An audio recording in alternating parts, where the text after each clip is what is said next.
Hey guys, it's Core Ross and welcome to, I guess, 6th review, as we're going to be reviewing Year 4 of Rainbow Six Siege. So before I give you my 2 cents, let me know what you think of Year 4 in the comments below. What's your favourite season, least favourite season, favourite op-air, least favourite op-air? Let me know in the comments below.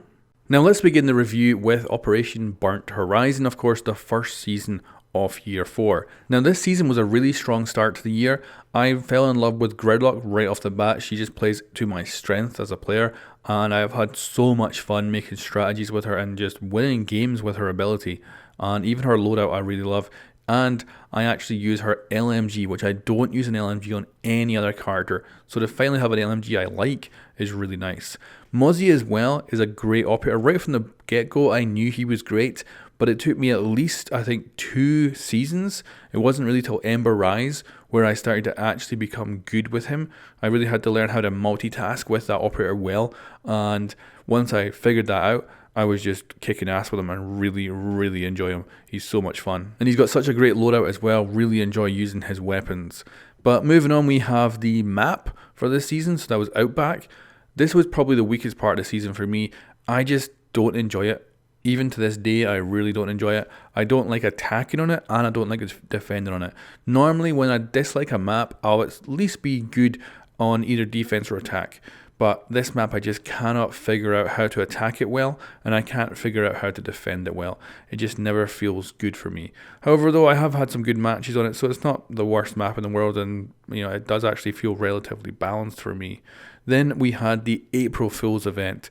So this was bloody brilliant. I loved the reskin of playing, having it in kids' bedroom. It was all just genius, and it was still very much just Rainbow Six Siege, the gameplay, but the look, the aesthetics of it, and just the overall feeling of it was so different that I had so much fun.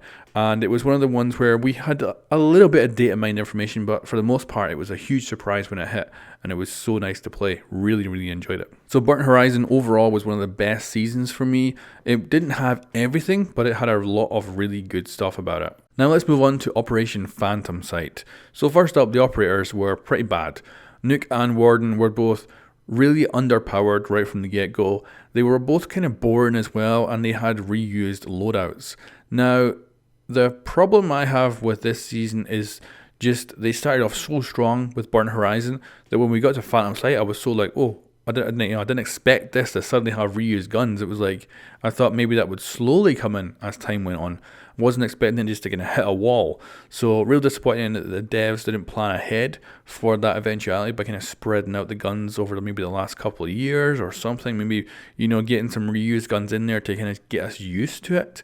And it certainly wasn't the first time we'd seen it. We'd seen reused guns with like Operation Chimera. So it wasn't the first time we'd seen it, but you could have just made it a little bit softer on us. And it didn't help that Nuke and Warden were both reused gadgets as well. So we had Nuke that basically had some of Cav's abilities and Vigil's abilities, and then Warden who had some of Ying's abilities.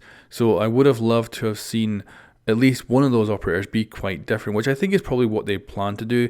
Like, I think at first Warden was going to be more of a Jaeger type character, and I think they had to change it up and kind of maybe last minute, I don't know when exactly, but I think they probably had to mess around with it in order to bring something different. So I think that's kind of probably what happened, and they were both just pretty boring, pretty underwhelming.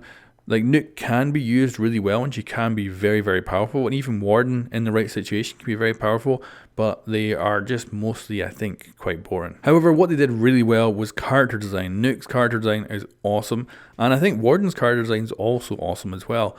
And the big highlight for this season was the trailers for the new operators. They were something completely above everything else we've ever had when it comes to marketing for Rainbow Six Siege. Even now with the more modern trailers where it's just the gadgets getting shown off, I think the trailers for Nuke and Warden were just above everything else. That they brought in not just the normal Siege audience that watches them, but they also brought in the audience that doesn't normally tune in because they were just so cool to watch. And I kind of hope they go back to that in the future where they just have an operator trailer for each one as they're coming out to tease them, because they were just so freaking sweet to look at. Now moving on, we had the map rework of Cafe. Now to me, this was a perfect rework. Normally when I get a rework of a map, I miss the old version, but with the new Cafe, I don't even think of it as being a rework. pay attention to that when I jump in. I just jump in and I feel like it's the old map, even though it's been improved. And to me, it's a perfect map. I really enjoy playing on it. I absolutely love it. And yeah, there's just no downsides to this rework at all for me. I was really happy, really impressed. And major props to the people that actually worked on this rework because, yeah, did a great job. Now, the mid-season event for Phantom Sight was the Showdown event. This was great because it was very different from the April Fool's event. It did change the gameplay. It was no longer Rainbow Six Siege gameplay. It was just, a simple shooter, and I loved the little custom map. I loved everything about it. Really enjoyable. It got boring quite fast, but that's not really a downside because I don't really expect these special events to, kind of keep me interested for a huge amount of time. So it was more than interesting enough, more than enjoyable, and I liked all the Easter eggs in it. It was just really good. Cosmetics as well were really nice. They were, they weren't as crazy as obviously the April Fool's event. They were more grounded, and I still used probably quite a lot of them. And I think it was the only special event where I actually bought all the packs. So I just thought these look absolutely gorgeous, and were for a lot of operators I use a lot. So yeah, love them. So overall for Phantom Sight, the operators were really disappointing. They still haven't really fixed them for me when it comes to current day. And the map rework was great. The special event was great. But overall, the season was really dragged down by the fact that we had reused weapons, and mainly just because that hit us like a wall. We didn't have any warning; it just was there, and it was like, oh, this is it's sad to see. So let's move on to the third season of the year, and that was Ember Eyes. So Ember Eyes was a good season for me. Now, this is not because I actually enjoyed the operators. Both Goyu and Amaru just don't play into my playstyle, so I don't play them much at all. But I think they're great. Amaru brought something brand new to the game, even though it is hard to use her well. And when once you're inside, she's kinda underwhelming. It would have been nice if she could have gone to different ledges and stuff like that. But I understand why they didn't, so I'm not gonna hit them too bad for that. And Goyu is a great operator. Mainly because I love fighting against him. I love blowing up his shields and killing defenders with them. So yeah, maybe don't play these operators much, but I really enjoy playing against them, and I've seen people play them really well. So just overall, thought they were really good. I did actually kind of like Goyu's reused weapons, so him having the Vector was good because I always felt like I couldn't really use the Vector to its potential on Mira, and being able to now roam with it as a Goyu is freaking awesome. So yeah, that even though it's a reused gun, it is good to actually have that on a faster operator. Now for Ember Eyes, we had the rework of Canal. This is another great rework for me. This is a total conversion, but like I say, when we get reworks, I usually miss the originals. And for Canal, I don't. I think it's because I really enjoyed Canal, and the only reason I really enjoyed Canal was because it was split in half. I kind of like that dynamic, and the map is, to me, a really enjoyable map, even though it was completely unbalanced and it wasn't great.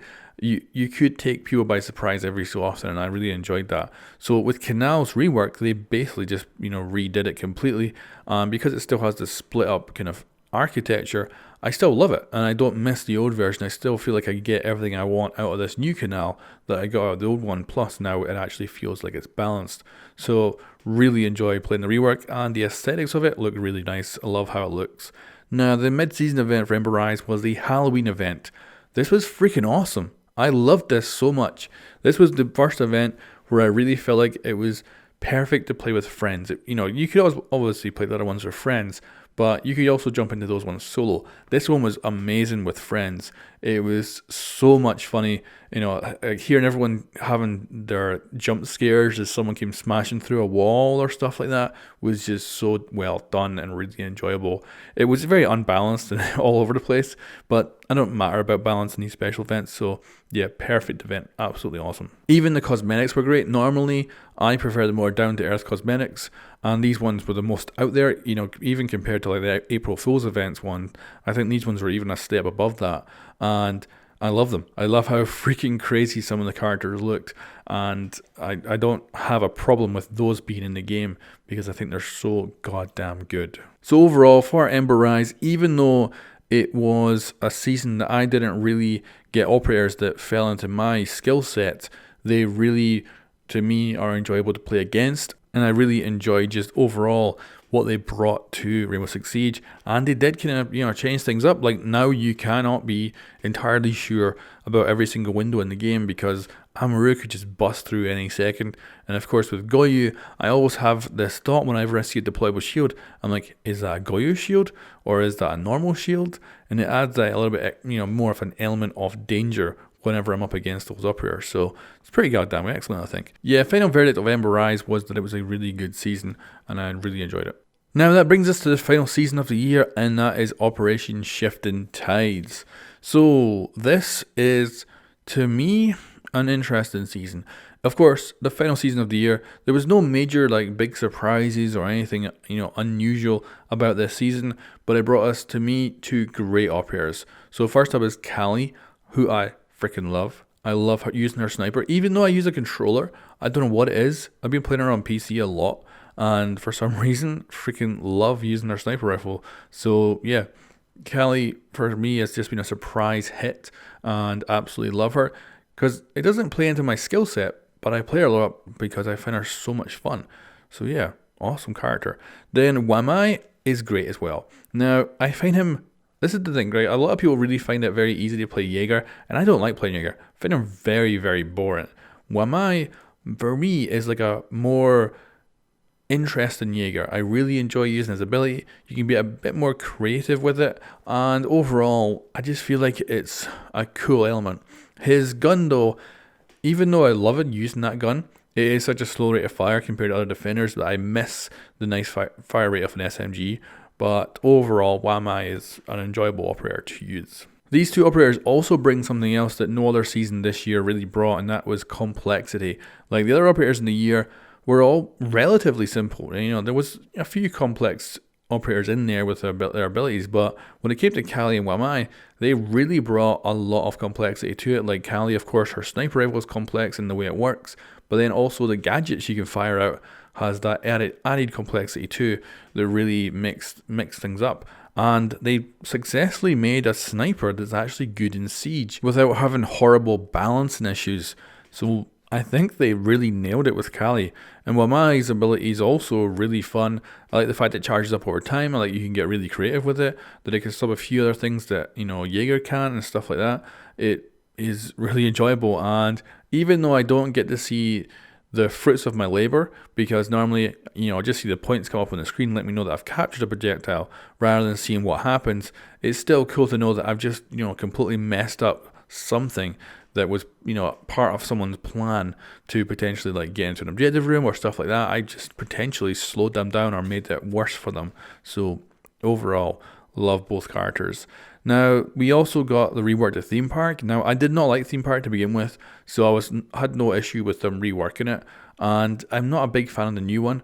The new one's better, definitely. Way more balanced, way more interesting, way better to fight on.